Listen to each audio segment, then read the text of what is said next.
Hello friends, मैं Arun Vishwakarma Arun sir maths YouTube channel पर एक बार फिर से आप सभी का स्वागत करता हूं। आज की इस वीडियो में हम डिस्कस करने वाले एमपीटेट वर्ग 3 मेंस एग्जाम के नोटिफिकेशन को लेकर। जैसा कि आपने देखा होगा कि ईएसबी की वेबसाइट पर इसका जो नोटिफिकेशन है वो जारी कर दिया गया है। काफ़ी टाइम से बच्चे इंतजार कर रहे थे वर्ग 3 मेंस एग्जाम के नोटिफिकेशन का, तो फाइनली अब आपका जो इंतजार है वो खत्म हो चुका है और अब आपके पास सामने आपके आपके जो एग्ज़ाम की डेट है वो पूरी तरीके से क्लियर है। अब अगर हम बात करें तो नोटिफिकेशन के अकॉर्डिंग अगर आपने देखा होगा तो आपका जो संभावित एग्जाम तिथि है वो 31 अगस्त से यहाँ पर डिसाइड की गई है ईएसबी के द्वारा। और यहाँ पर काफ़ी फेरबदल करते हुए जो नोटिफिकेशन जारी कर दिया गया है, जिसमें आप अगर देखेंगे तो यहाँ पर जो सिलेबस है काफ़ी सिलेबस चेंज कर दिया गया है। और काफ़ी सिलेबस को चेंज करने के साथ साथ यहाँ पर कुछ चीज़ें इतनी एडवांस लेवल पर डाल दी गई जो आपने शायद नहीं सोची थी।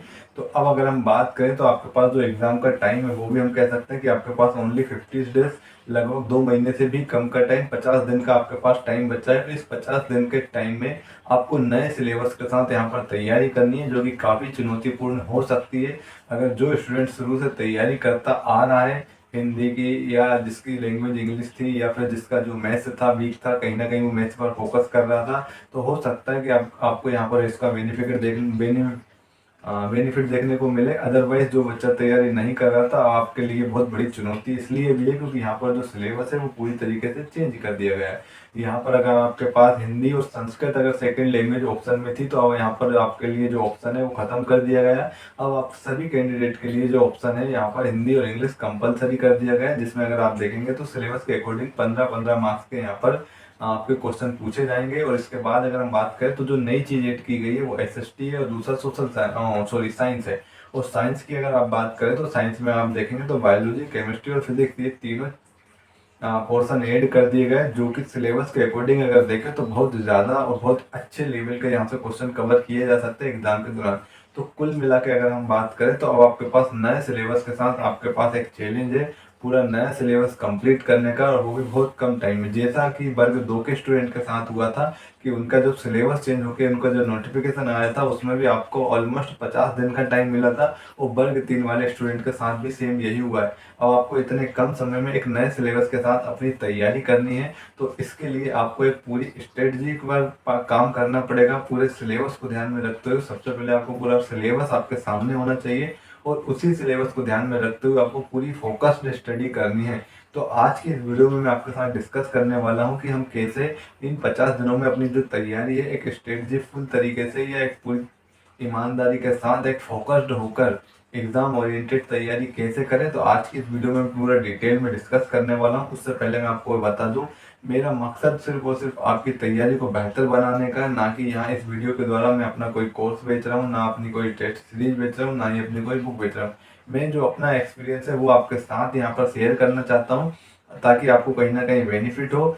तो अगर मेरी वीडियो से कहीं ना कहीं आपको फ़ायदा लगता है तो प्लीज़ चैनल को ज़रूर सब्सक्राइब कीजिए, और जो मैं आज स्ट्रेटजी बताने वाला हूँ अगर वो अच्छी लगती है तो लास्ट तक हमारे चैनल के साथ जुड़िए।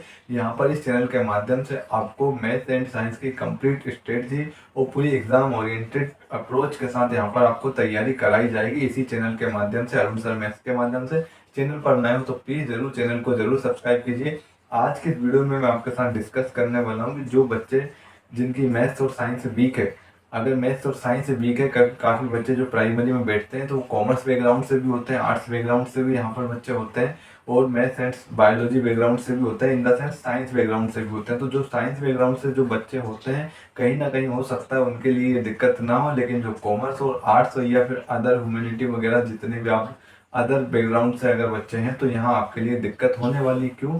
क्योंकि यहाँ पर अगर हम देखें तो आपका जो ईएसबी के द्वारा आपको जो एग्जाम पैटर्न दिया गया है उसमें 100 मार्क्स का आपके लिए पेपर है, और इन 100 मार्क्स के पेपर की अगर हम बात करें तो जो 50% सिलेबस है वो सिर्फ और सिर्फ मैथ्स एंड साइंस का, जिसमें 30 मार्क्स की आपसे साइंस से पूछी जाएगी और 20 मार्क्स का आपसे मैथ्स से पूछा जाएगा। हम कह सकते हैं आपका 50% सिलेबस यहाँ पर जो है वो ये सिर्फ 2 सब्जेक्ट कवर कर रहे हैं। तो अगर आपके ये सब्जेक्ट अच्छे हैं, अगर इस सब्जेक्ट पर आपकी कमांड है, तो आपको कहीं ना कहीं अदर स्टूडेंट की अपेक्षा यहाँ पर थोड़ा सा बेनिफिट मिलने वाला है। तो आज की इस वीडियो में हम डिस्कस करेंगे जो स्टूडेंट साइंस बैकग्राउंड से है या जो साइंस बैकग्राउंड से नहीं भी है, तो किस तरीके से हम एक अप्रोच यूज़ करें, किस तरीके से जो 50 दिन बचे हैं उन 50 दिन में हम कैसे एग्ज़ाम ओरिएंटेड तरीके से एग्ज़ाम में सिलेक्शन लेने के लिए एक अच्छी अप्रोच क्या हो सकती है, उसको कैसे हम अप्लाई करें और कैसे उस अप्रोच के साथ हम एग्ज़ाम में 50 दिन के टाइम में अच्छे मार्क्स लेकर आ पाएँ, उसके बारे में मैं आज डिटेल में बताने वाला हूँ। तो खासकर इस चैनल के माध्यम से मैथ्स और साइंस की आपको कंप्लीट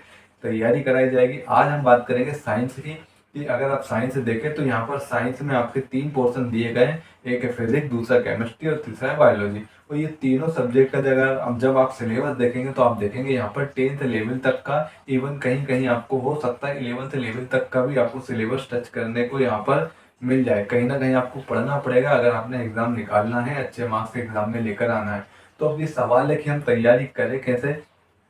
तो सबसे पहला जो बेस्ट तरीका है, जो आप अच्छी भाली भांति जानते होंगे साइंस के लिए, क्योंकि साइंस का सबसे ज़्यादा पोर्शन 30 मार्क्स का इस एग्जाम में पूछा जाने वाला है। तो आज की वीडियो में साइंस के बारे में आपको बताऊंगा। तो साइंस की तैयारी करने के लिए आपको क्या करना है, सबसे पहले एटलीस्ट 8th 9th और 10th 6 7 का तो मैं यहाँ पर कहूँगा कि वो बहुत ज़्यादा बेसिक हो जाता है। अगर आप पढ़ पा रहे हैं तो बहुत अच्छी बात है, नहीं तो आपको at least 8th class 9th class और 10th क्लास, यहाँ पर जो तीनों क्लास की एनसीईआरटी है उनको बहुत अच्छे से पढ़ना है। इवन यहाँ से 10 से 12 चैप्टर अगर आपको देखने को मिलेंगे तो एक दिन में अगर आप 2 चैप्टर भी पढ़ रहे हैं तो मेरे हिसाब से बहुत है। 2 से 3 चैप्टर आपको साइंस का एक दिन में पढ़ना पड़ेगा यहाँ पर। और आपको पढ़ने का तरीका क्या है, आपको सबसे पहले शॉर्ट नोट्स बनाइए, या फिर आप अगर जैसे मान के चलिए बुक पढ़ रहे हैं, ये अगर मैं बात करूँ तो ये जो मेरे पास जो आप बुक देख पा रहे हो ये 8th क्लास की साइंस की बुक है। इस साइंस की बुक में सबसे पहले आपको करना क्या है, सबसे पहले आपको यहाँ पर जो कंटेंट दिया है कंटेंट पर जाना है। यहाँ पर जो विषय वस्तु का विभाजन आपको दिया है और यहाँ पर जो टॉपिक दिए हैं वो आपको देखना है और इस टॉपिक से सर्च करना है आपके एग्जाम के जो सिलेबस में जो आपको टॉपिक दिया उन टॉपिक को, और पूरी तरीके से उसको टिक कर लीजिए जो आपके एग्जाम के सिलेबस से मिलते जुलते हुए। यहाँ पर सेम आपको 8th क्लास में करना है, सेम आपको जहाँ पर जो बुक देख पा रहे हैं ये 9th क्लास की बहुत पतली सी बुक है। अगर आप 2 चैप्टर भी डेली करेंगे तो इवन मेरे हिसाब से आप 15 दिन में साइंस 8th 9th 10th की पूरी तरीके से कंप्लीट कर पाएंगे।